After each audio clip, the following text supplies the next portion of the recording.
Hello everyone. তো আজকে আমাদের পাবদা মাছ এনেছে। তো হাজব্যান্ড বলেছে আজকে ঝোল বানাবে না, আজকে ভাপা বানাবে। তো হাজব্যান্ড পাবদা মাছের ভাপা ভীষণ ভালোবাসে।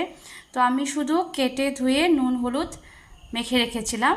তো এখন আমি সর্ষে বাটাটা দেব।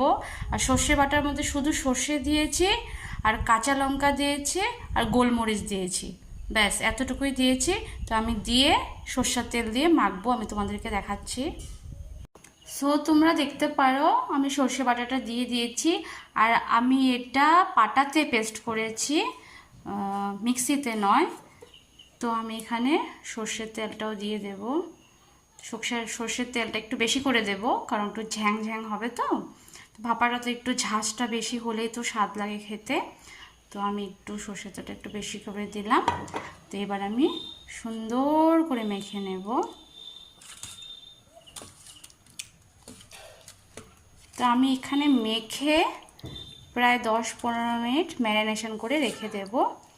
তারপর আমি একটা টিফিনের মধ্যে ঢুকিয়ে রাখবো। তারপর আমি কুকারে তোমরা দেখতে পারো যে আমি সুন্দর করে 10-15 মিনিট রেখেছিলাম। তারপর এখন আমি এটা টিফিনের মধ্যে ঢেলে রেখেছি। তারপর আরেকটু নুন হলুদ দিয়েছি, আর সামান্য একটু জিরে গুঁড়ো দিয়েছি, কারণ ভাপাতে একটু জিরে গুঁড়ো দিলে ইনহ্যান্সটা ভালো আসে। আর আমি ভরভরকে কাঁচা লঙ্কা চিড়ে দিয়েছি, কারণ আমার হাজব্যান্ড ঝাল ভীষণ খেতে ভালোবাসে। আর অ্যাকচুয়ালি ভাপার মধ্যে কাঁচা লঙ্কার ফ্লেভারটাই বেশি ভালো লাগে। তো আমি এখানে আগেই কাঁচা সর্ষের তেল দিয়ে দিয়েছিলাম, তার জন্য আর দিয়ে নেই। আর আমি 5 থেকে 6-7টা ধরেন চিনি দিয়েছি। তো একটু চিনি দিলে টেস্টটা ব্যালেন্স হয়। তো আমি এখানে টিফিনটা আমার ভাপাটা সিটি হয়ে গেছে। তো আমি এখন নামিয়ে নেব, ঠান্ডা হয়ে গেছে। তো আমি বের করেছি, তোমাদেরকে দেখাচ্ছি ফাইনাল লুকটা।